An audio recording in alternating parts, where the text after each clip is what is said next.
Good evening there. You're watching QTV Youth Dialogue and I'm your host, Jenna Wasonko. It's good to be back. It's been about 3 to 2 weeks break, so it's really important and you know, feels refreshing to be back on this particular safe space. And Ramadan Mubarak, you know, at some point we felt like no need to continue, but we know that we have very, very consistent followers, so why not continue during the Ramadan? So find time to follow us throughout the Ramadan. We'll be here with you. So today I'm doing something that I've never done since Youth Dialogue started about 3 to 4 years ago, that is taking a look at the work of young lawyers in the country. So I'm feeling a little bit guilty because it's been a while I've not captured them. But like I always say, you know, Youth Dialogue is here, it's here to stay. So I can't obviously feature the whole of Gambian youth at one point, but you know, gradually we will reach you wherever you are, in Basse, in Soma, Greater Banjo area, you name it. We will reach to you and we will show the amazing work that all of you are doing. And this is an individual, I've been hearing a lot about him, you know, Biso. Is it familiar? I know the individuals in the, you know, law fraternity will say, will smile, because, you know, whenever I speak to young lawyers, they will tell me, oh, we have this mentor, we have this individual who's quite supportive. So I said it's important that, you know, we get to capture his life story. Maybe he's helping, but there are challenges he's going through, and we need to know his journey to further inspire us. Thank you so much, Mohammed Biso, for joining us on the platform. Thank you, Geneva, for inviting me to your show. Yeah, so after hearing a lot, you know, it's good that you're in front of us today and you get to answer some of our questions. Like I said, in as much as young lawyers feel you're an inspiration, I'm sure there's a story behind that inspiration. Sure. Yeah, so first of all, let's take it step by step. You know, is law something that you plan to do? You know, was it something that somebody suggested, or it just came naturally? I would say I was influenced by my friends.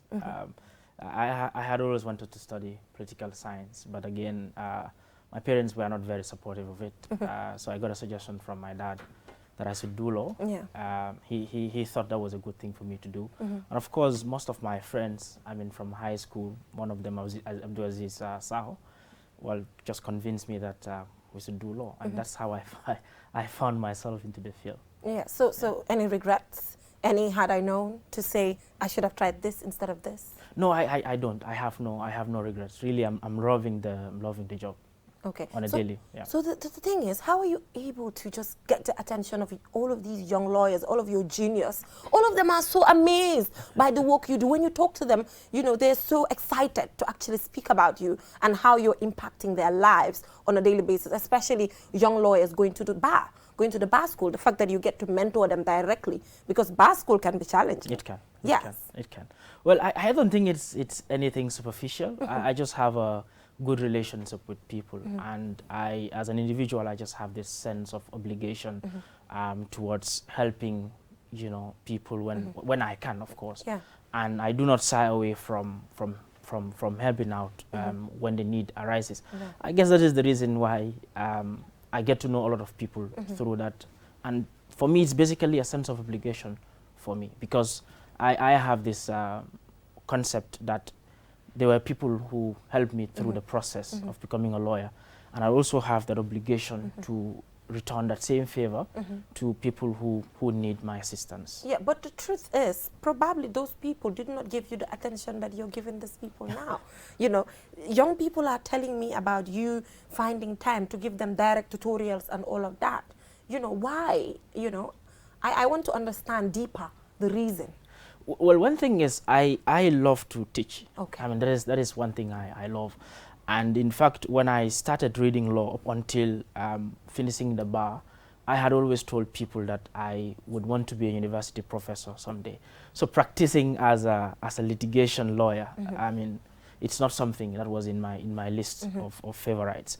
But along the line, I started practicing, going to court, and I continued teaching also. I started at GTTI, where I was teaching immigration law, constitutional law, and banking law.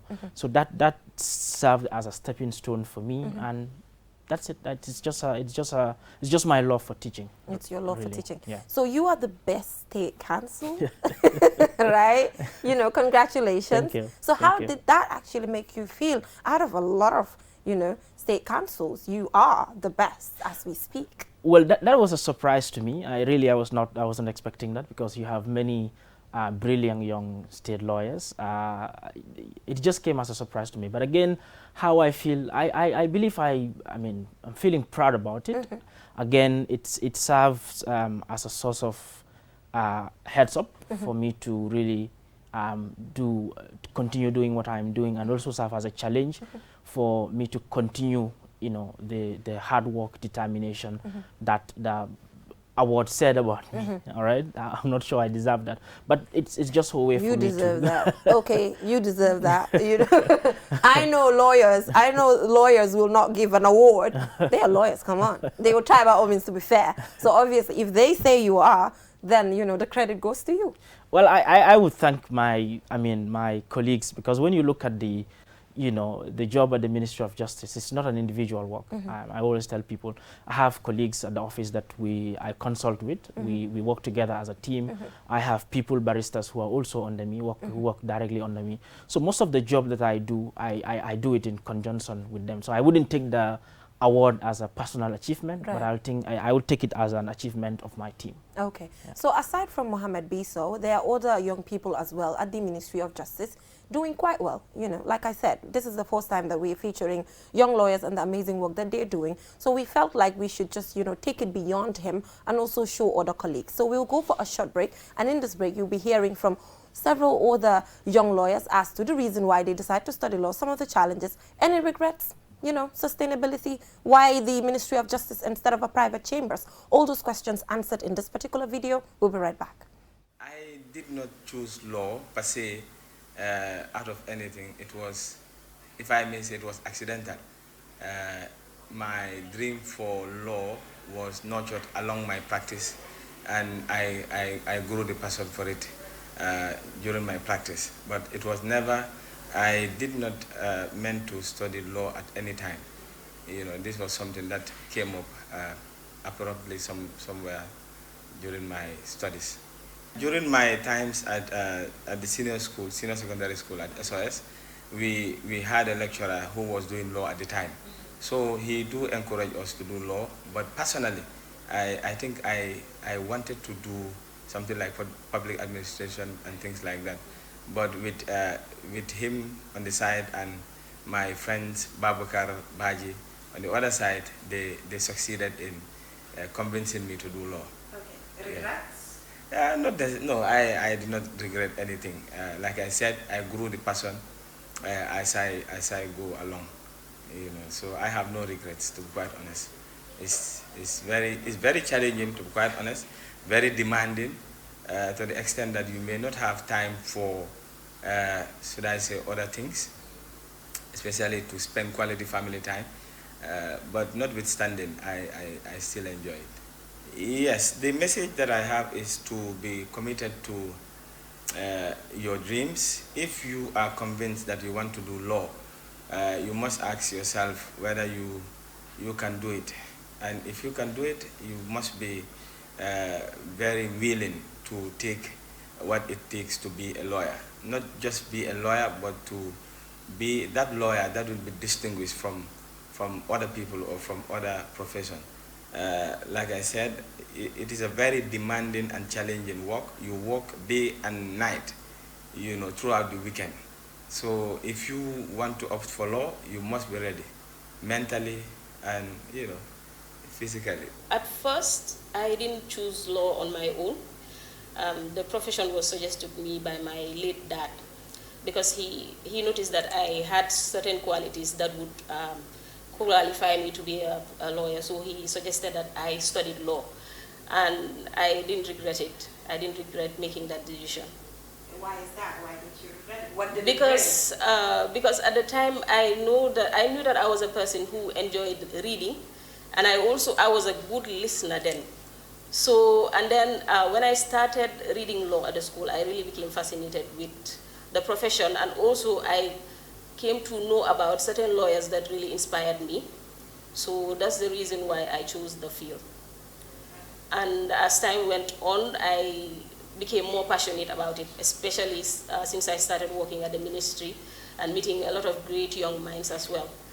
It has really helped shape the person I've become now and still trying to become. Yeah, so why the Ministry of Justice? You could have worked for private chambers or something. Why here? Yes, generally I could say that it could be to give back to the society. And I also believe that it's the best place to start from as a young lawyer because of its diversity. It has a lot of departments, so I have a long way to go. So I believe that as time goes on, I'll be able to have the experience of all the, to touch on all the areas of the law. So I believe the Ministry of Justice is the best place to start from. And also, when I was at the Faculty of Law, I got a government scholarship, which requires that when you finish learning, you need to at least work for a particular government department. So that was it. But it's a very diverse place, and I'm really learning a lot. And I'm really enjoying my practice here. Well, I wouldn't say it has always been a passion, but when I got to university, I was inspired by the number of students that I saw studying law, and also with the people that were already in the field that were doing great, amazing, and yeah, I got inspiration from that. And yes, that was why I actually got into the field, because I enrolled as a journalism student and later on law. But also I think fate has a lot to do about that, so yeah. Okay. So regrets? No? Yeah. No regrets so far. I think this has been the best decision that I've made so far, yeah. Why is it the best decision?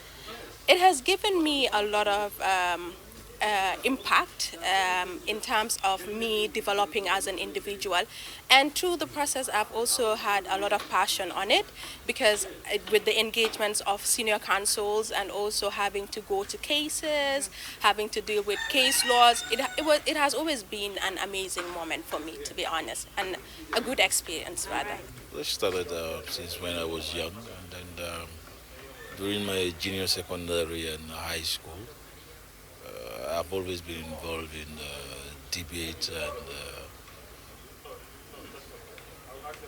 most time anything that has to do with negotiations or actually writing, speaking in public. I've always been involved in it. So actually I was in the science class in high school, but a particular teacher saw me and then advised me and said, I think you're better off in the arts class than in the science class. Although in the science you're not doing bad, but I think you being a lawyer you'll be better off being a lawyer than a medical doctor. So how has been the journey? It was actually rough, not easy, but now as we speak, alhamdulillah.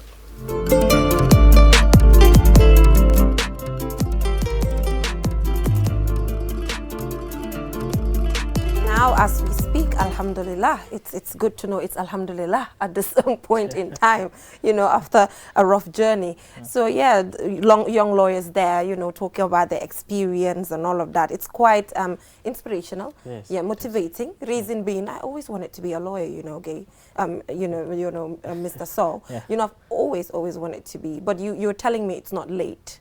It's not, like I told you. Why is that? Yeah, because it's something that you can do. It's like any other field. Once you have passion for it, there is nothing that should stop you from going for it. It doesn't matter what area you first studied. You can. I've seen people. One of my favorite senior lawyers, Mr. Edu Gomez, actually did pure science, and I enjoy him when I'm in a trial with him, especially in a murder trial. Yeah. And he'll be talking about scientific principles and issues of biology and all that. But I mean, he had passion for law, and that serves as a source of inspiration to me. That no matter what you study, if you want to read law, you surely can do it. It's all about passion and having the determination to do so. So are you saying it's an advantage when you want to study law to specialize in another area, just so when you blend it together it will go well? Are you saying that? It is, because law is so diverse that it touches on almost everything. Right. So if you have a specialized area, it serves you well. I mean, it puts you at the edge than a normal, probably an individual who only reads law. Right. But let's say, for example, if you have a background in let's say medicine, right? When it comes to trial involving issues of cause of death and interpreting, I mean, medical documents, so you find it very easy. Right. I mean, you're comfortable in the field. So it's of good advantage, because at the end of the day, even as a lawyer, you have to specialize. You have to find a niche in a particular area that you like. So what is going to be your niche? Currently, I'm doing international maritime law as a master's program, finishing very soon. So I would want to concentrate on international maritime security, especially issues relating to drug trafficking. Yeah, why is that? Because, I mean, drug trafficking has become an issue, especially in West Africa. And of course, Gambia is not excused from the situation. And of course, also, if you look at the globe, I mean, drug has infiltrated almost every part of the continents in the world. And this greatly pose a challenge to the security of countries, because you have criminal gangs who are, I mean, who have taken over the business. And really, it poses danger to human health and also to security and also even the economy, because it breeds corruption, issues of money laundering. So that is something I have passion in. Yes. Yeah. Wow, interesting. I think that's something that will be really good for Gambia. But considering the discussion today is not on anything relating to, Gambia and the things that are happening, we'll just keep it at a personal level. I know Mr. So here will not allow me to go there. But Mr. So, let's take a look at you getting into the Ministry of Justice. Like I said, I know today, private chambers must be, willing to accommodate you. Probably they have even approached you. I don't know, but probably considering, being a very good individual in your particular area, why the Ministry of Justice? Probably you can be offered more money somewhere else, but you decided to just stick to the system. First, let me say it's not about the money at some point. I started in private practice. You did? Yes, when I was in private practice for a few years. And then there was a time, if you can remember, the Ministry of Justice made a call for Gambian lawyers to join the ministry because there was a shortage of lawyers. And then I was approached by the former Solicitor General, Mr. Marina, who's a very good mentor. And he encouraged me to join the Ministry of Justice, that there are a lot of opportunities and it's one way for one to serve your country. And I mean, taking from his experience, I just decided that let me move to the Ministry of Justice and also contribute my quota to national development. And since that day, I haven't regretted any that decision. I mean, I've never regretted it because I feel fulfilled serving the public and knowing that I am serving my country and also my people. Yes, with private practice, you'll have a lot of money, but also sometimes you have to balance between your personal gain and also, I mean, what the public will gain from your service. So that is why I tend to lean. Yeah, but what are some of the challenges? Being a lawyer in the midst of very experienced individuals must be challenging. How do you keep up? And aside from that, what are the other challenges also surrounding the profession? For the young people out there who wish to be in your position, they can start, fastening their seat belts ahead of getting into the profession.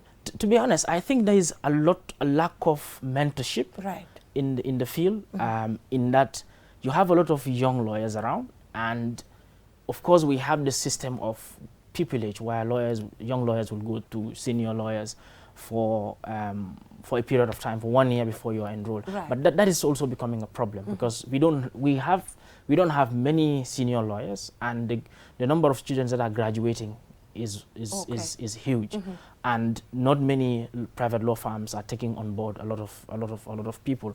And even when you're enrolled to join the bar, I mean to practice, you may not have the right mentorship, and in this profession you need to have people who will guide you. I had the privilege of working in a private law firm, one of the best law firms in Gambia, that is Ami Bensouda and Co., where I received tutelage from Mrs. Bensouda, from Mr. Aziz Bensouda, and from Ms. Ananjai, and that really, I mean, that was my foundation, and I'm ever grateful to them for that. And I still don't stop from there. I still, when I have issues, I consult with colleagues, I consult with senior lawyers such as Mr. Bodi Toure, Mr. L.S. Kamara, Mr. Moses Richard Johnson. I mean, these are senior lawyers, and Mr.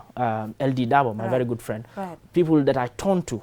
I mean, whenever I have issues in terms of practice, so they're always willing to help. So that is one thing that young people can explore. I mean, the experience really counts in the practice of law. So you need to make as many good friends as you can, especially among the senior cadre. All right, so we'll be back when it comes to the conversation. So we'll go for a short break now and take a look at what your colleagues have to say about you.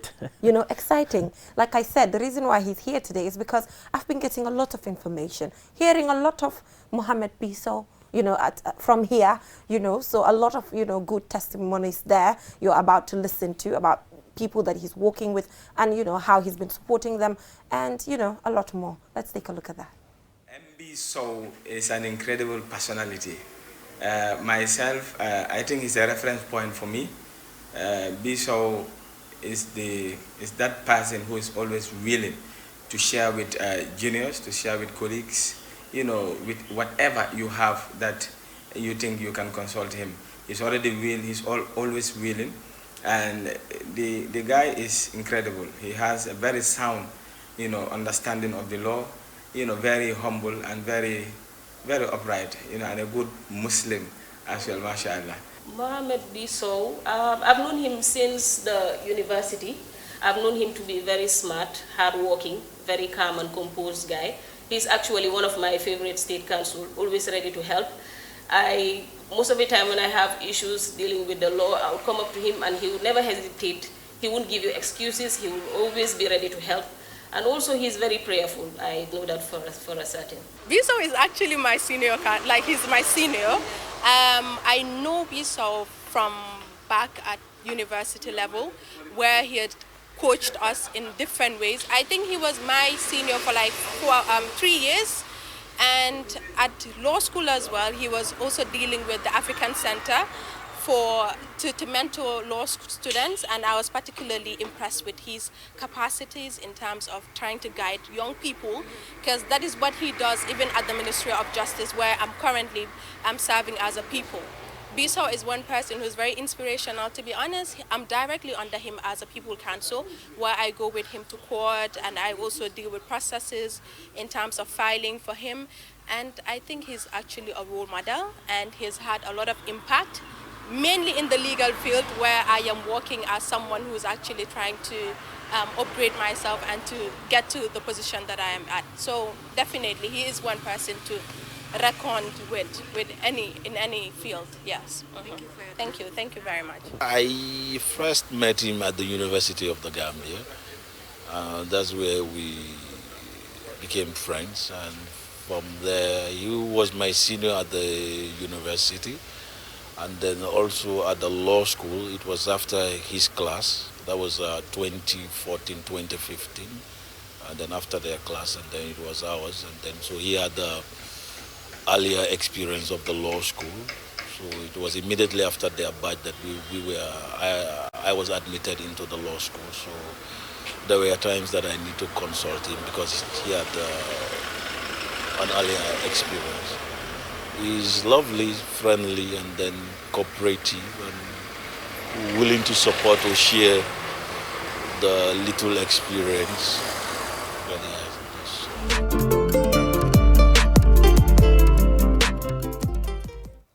Welcome back. I know probably left you alone we wouldn't have done those interviews, right?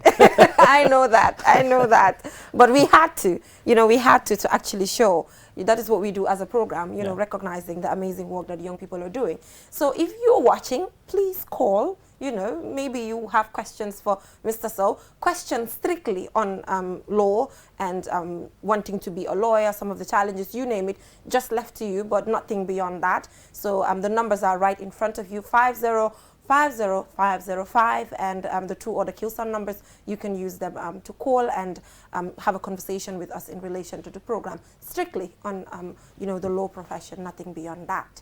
Yeah, so amazing testimonies there. Oh. well, yeah. What it is what it is. Well, I try my best to have very good working relationship with my colleagues in the office. And like I said at the beginning, being a lawyer, you can't do it alone. You have to work as a team, and that's the spirit I try to inculcate at the office. That whatever that we're going to do as lawyers, let's work together as one. Because I mean, when you look at litigation, for example, going to court, you may think you get all your points right, right? Until when you get into court and you get embarrassed. Right. But if you prepare right from the office. So there's an embarrassment sometimes? Of course. Oh my God. Judges won't take it easy with you. Really? Because as a lawyer, you are qualified and you are trained to do things right. Okay, we have a call on the line. Assalamu alaikum. Wa alaikum salam. What's your name and where you're calling from? Well, my name is Mohammed Biso. I am calling from Bakote House in Iftar. All right. Do you have a question or a comment? Yes, I just want to ask Mr. Mohammed, how did he do it? I mean, he's kind of my mentor, in law, Okay. Yeah.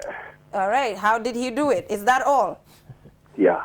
All right. How did you do it? Well, it was not an easy ride. Yeah. But it was all about hard work and determination and having the right mindset, the focus to do right. And of course, going through university and coming from a very humble background. By the way, I'm all the way from Janjambure. So you are? Yes. So I had earlier on moved to urban area to do senior school, and then I went to Nusrat. And of course. Oh, you've been to. Yes, okay, I went to. Nusrat too. Yeah, so it was not an easy ride. Yes. It was not an easy thing. Yeah. We many of us at the Faculty of Law then had financial issues, and that never stopped us from pursuing our dreams. So we had to do a lot of sacrifice. I remember, I know when I say this, my friend Abdulaziz would be laughing. Okay. But we used to walk from the Faculty of Law to Westville, and sometimes some of us would walk up to Bundung, some to Latrikunda. Look at that. So we were just persevering. We wanted to make it. We were hungry for it, and that's all. It's hard work, determination, and just put your mind to the thing that you want to do it and you want to make it, and surely you will surely get there. And people say ne talali Nusrat bobu. Munuloo ko dox te doo nekk dara. Waaw. Taalali Nusrat boobu. Loolu lañ dee wax de. Ñu ne taalali Nusrat boobu rek. Problem yi boppam la. So I know you guys from there got used to walking and can easily make it to Westfield. Exactly. Yes. So we are willing to receive more calls here. 5050505. Give us your questions. If you have a comment, please throw it on and we will take it from there. So balancing it. Okay. Some of your colleagues talked about, how it is really hectic to an extent that they can't even balance family. Oh, we have a caller, so I'll get back to that question shortly. Assalamu alaikum. Hello? Okay, cool. All right, so that we lost that. So how do you balance it? Family, the work. Nga am case awara dem talk be ay goody. As a young person, how do you do it? Well, it's tough. Okay. It's tough to draw that line, and like I said, it's not an easy job. Like you said, you have a case to prepare for. You need to wake up. Probably around. Okay, we have another caller. So from now on, I'll be interrupting you often. Yes. We have a caller on the line. Are you there? Yes. All right. What is your name and where are you calling from? It's Abdullah Amba on the line from Fajara. All right. So do you have a question or a comment? No, I just want to congratulate Mr. Sow on the achievement. Yes, he was my lecturer at GTTI. I am so proud and happy for him. He's a good man. Oh, amazing. Thank you. Yeah, any questions? Thank you, Mr. Sow. Thank you. Any questions? Thank you, Mr. And then keep it up. Pull it out. Thank you. Any questions? Okay. I'm looking for questions anyway. So like I was saying, it's difficult. Yes. But I try to balance between work and family. Of course, I don't joke with my family. Okay. I always try to visit my family and of course friends. And like I but said, Mr. So, are you married though? No, I'm not. Okay. So then probably you're not in the right position yet to answer that question. I am. Of course, I have siblings. I have siblings. Okay. Yes, and I have friends. So but the commitment is different when you are, isn't it? Right, it is. Okay. Because sometimes I do work on Sundays, and even friends wouldn't understand. Some friends don't understand that. Okay. When they organize a picnic, I can't be there, Yeah. or some naming ceremonies, I can't be present because I have to be at work. All So right. it's especially working for government is very demanding. It's difficult. So we have another caller on the line. What is your name and where you're calling from? Yeah, hello, how are you? Fine, thank you. What is your name and where you're calling from? Very good. I'm Mr. Jaju Rongo. All right. Do you have a question or a comment? A question or a comment? No, just comment to contribute my brother. Go ahead. Yeah, I'm very impressed seeing young Gambians coming into the bar and practicing law. This is a very noble profession. And I'm seeing great improvement with positive move from now. All right. Because we were relying too much on foreign, adjudicators, foreign lawyers, foreign magistrates, foreign judges. Right. And it's good that most of the Gambians are now inspired and now coming into the law field. Right. Congratulations. All right, thank you. Thank Yes, you. Keep it thank up, you Mr. so Sow. much. Thank you. So due to time constraints, we have to wrap this up quickly. Yeah. But you were saying something about balancing family. Yeah, so you for me, I try in as much as possible to have time for family, have time for friends. Right. Although it can be very difficult. Okay, but because he said he's not married, please don't call later. No calls, please, on the ground. Control room, please. Don't take any calls up where people will be asking, oh, can I pick his number? No. We're not here for that. But yes, thank you so much, Mr. Mohammed Biso. Sure. Final words to aspiring lawyers out there. I think we should keep dreaming. Yeah. We should also actualize those dreams. We should keep working hard, being determined, and nothing to stop us from getting wherever we want to get to. It's something that is doable. Gambians are brilliant. We have many young lawyers. I'm always fascinated whenever I go to the Faculty of Law and I'm seeing students working very hard. So they should continue that work. I mean, we're here today because it was because of hard work and determination. So if we can do it, everyone can. Why do it. you ne yen lawyers yi da ngeen ekati sen bopa? No, it's not. Man loolu laa fi dégg. Lawyer boo gis mu enu gawnam, enu bagam. No, ñu bind fa turam di at graw lu bi lan la? No, du lolu. Xam nga when you're a lawyer, you have people's lives in your hands. So you cannot just be. Why loolu dafa jar graw lu bi si di. No, why baax na si. Korka bala ma jotali ma bagam bi. We have limited time to go and we have another guest. We are taking a look at Ramadan. We have to take a look at Ramadan and young people. And we have a youth dialogue bag for you here. Right. Thank you so much. This bag is made by a young Gambian. All right. Dam Fall, thank you so much for providing this to our guests. Yeah. We really, really love it. I think young entrepreneurs in the Gambia are doing quite well. And it's handmade. Right. It's handmade. That's we'd love to see you take our youth dialogue back to court. I will. Please do.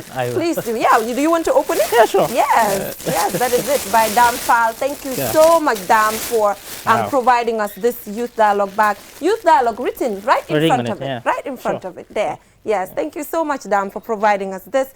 Mr. Biso, thank you so much. Looking forward to having, another, conversation with you and other young lawyers across the country. So viewers, that is all about it. I know we have a lot of callers, but we can't receive that. Now from here, we'll be taking a look at young people and Ramadan. How are young people supporting their fellow young people and just Gambians in general when it comes to the distribution of Iftar? We'll be right back. Your favorite QCell service has gotten bigger. Kanta. Now you can loan bigger credit amounts to make life easier for you. Loan $75 and $100 and pay later. Yes, you heard me right. Get credit loan from $10 to $100 using Kanta by dialing *393#. Anytime you run out of credit, whether you want to buy Q-Power, browse the internet, make urgent calls, or send SMS. Kanta is the service for you. Dial *393# and choose the loan amount of your choice with no hassle. For more information, call our customer care on 111. QCell, Sunyabus, the pioneers of mobile loan service in the Gambia. We innovate, others follow. Terms and conditions apply. QCell's Q Prayer and Q Ramadan service reminds you of your 5 daily prayer times and the start and end times for your fast. Simply send prayer to 331 to be reminded of the 5 daily prayer times. Send Ramadan or fast to 332 to be notified of the start and Iftar time of fasting on a daily basis. QCell wishes you all a blessed Ramadan. We innovate, others follow.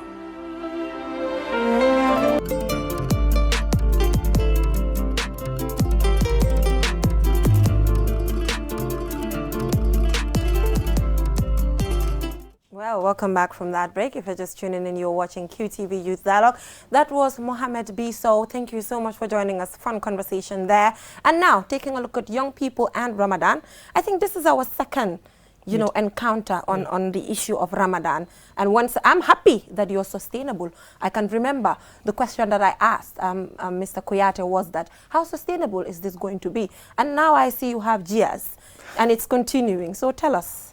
Bismillah ar-Rahman ar-Rahim. Alhamdulillah wa salatu wa salamu ala Rasulullah. Thank you very much, Janaba, for having me here once again. Yeah. And Alhamdulillah, we praise Allah subhanahu wa ta'ala, and then we thank Him profoundly. Allah subhanahu wa ta'ala has blessed us in many, many ways. Alhamdulillah, Team Iftar. Right. We started very small, but Alhamdulillah, we are growing by the day. Right. Alhamdulillah. Wow, amazing. So how are you able to continue this, the sustainability? Yeah, we have a policy of charity begins at home, Team Iftar. Right. Every member of Team Iftar, Alhamdulillah, even though we have foods in our various homes to sit down there and enjoy our meals with our families, but we cannot sit down there knowing fully well that there are many people, in fact, uncountable number of people, that do not have anything in their homes to break their fast with their families. So we contribute, every member of Team Iftar, on a monthly basis, or you can put everything together a month before Ramadan would begin. You just bring your contribution. So we, what they call minkum wa ilaykum, from you and back to you. Right. So we contribute among ourselves a huge amount of money, so that we start the charity from ourselves. Okay. Thereafter, if people contribute, Alhamdulillah, we continue. Yeah, the last time I asked you this, I said Team Iftar, every Ramadan you come together, give Iftar and all of that. But are you into other activities as young Muslims, apart from just giving Iftar during Ramadan? Yeah, Alhamdulillah, Team Iftar, we work year round. Our work is not centered only in Ramadan. Tell us about it. We help people who are sick, people who are sick and they have terminal illness and they require overseas treatment. We've helped a lot of people to go overseas for treatment, some of them in Turkey, some of them in Senegal, Alhamdulillah. And then we also, help people to pay their, rents, people who cannot, afford to pay their rents and they have arrears with their landlord or landladies. We help them to settle the bills. Some people, they cannot cater for their children's school fees and all that. We help people to take care of all those things. Right. So Team Iftar, we work year round, but only in Ramadan that we have our activities on video, because people need to come on board and participate in that. Yeah, because we are told when you are giving charity, sometimes, there's a lot of scholars here and there saying that. But again, you talked about the fact that it's important to film it for other people to be inspired to give. Am I right? Yeah, charity is not only sent about doing it in secret. It's important. But Allah mentions, الَّذِينَ يُنْفِقُونَهُمْ أَمْوَالُهُم بِاللَّيْلِ وَالنَّهَارِ سِرًّا وَعَلَانِيَةً. He said those who give their property, their money in charity at night and during the day, in secret and in public. In secret so that to preserve your sincerity. In public to encourage other people to do the same thing. Team Iftar, we started this street Iftar distribution. But now a lot of young people are doing it from us, Alhamdulillah. So hadn't been that we did not do that, maybe many people not have the inspiration to do it. But we started it, and now you can count more than 10 teams who are doing exactly what we are doing. And these are a group of young people? Yeah, Alhamdulillah. So that is a big plus as far as the filming aspect is concerned. Okay. So, how is the involvement of women in this particular process? Yeah, Team Iftar, we are a team that we work strictly according to Islam. And then we don't condone this policy of free mixing with women. Even though we have a woman, the whole idea of Team Iftar came from a woman. He prepares our Iftar and everything, does all the packaging, then we just take and go and do the distribution. She's the owner of Faiza Catering. She does a good work. She was even part of the vendors at the just concluded trade fair. So Team Iftar, we don't want to mix with women because we respect women. That is why we don't mix with them. I mean, free mixing with them.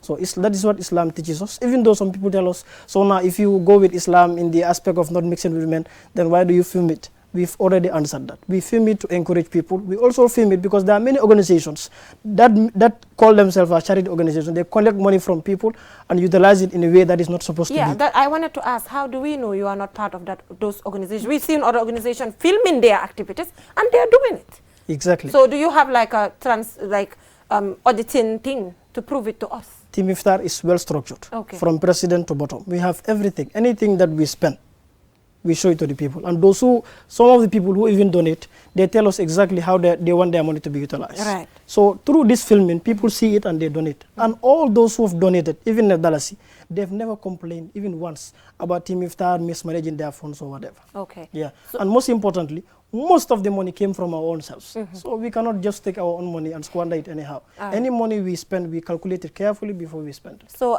do you go up country, or is this limited to the Greater Banjul area? Yeah, we've not been there physically, but we've sent our resources there. But this year we plan on going there because due to the displacement in Fonyi, many families are struggling, especially this Ramadan. So we plan to go there, and we encourage especially young people. And this I'm not throwing shots, but when musicians come from overseas, most of the people that attend are young people, and they pay $5,000 for just a gala dinner. In the stadium, $4,000 just for a dance. Why not you help your fellow Muslims? In fact, your fellow Gambians. This reward, this money you're going to give, tomorrow is going to benefit you, because none of us is going to stay in this world. We're all going to die. And we believe when we die, the most important thing that is going to benefit us is our charity. Right, Yeah. right. So any final words? Due to time constraints, we have to go now. Yeah, the point that I mentioned, we need people to come. We need more people to contribute. Yes. Because we cannot do it alone. Okay, It's so what are the really contribution difficult. modalities? People can contribute through our GT bank account. Okay. People can contribute through our various individuals who collect money from people. And they can donate through many avenues. Whenever they call any member of Team Iftar, the money will go to the right hands. All right. And we cannot do this alone. We are planning on going to the Fonyis to help the families that are displaced.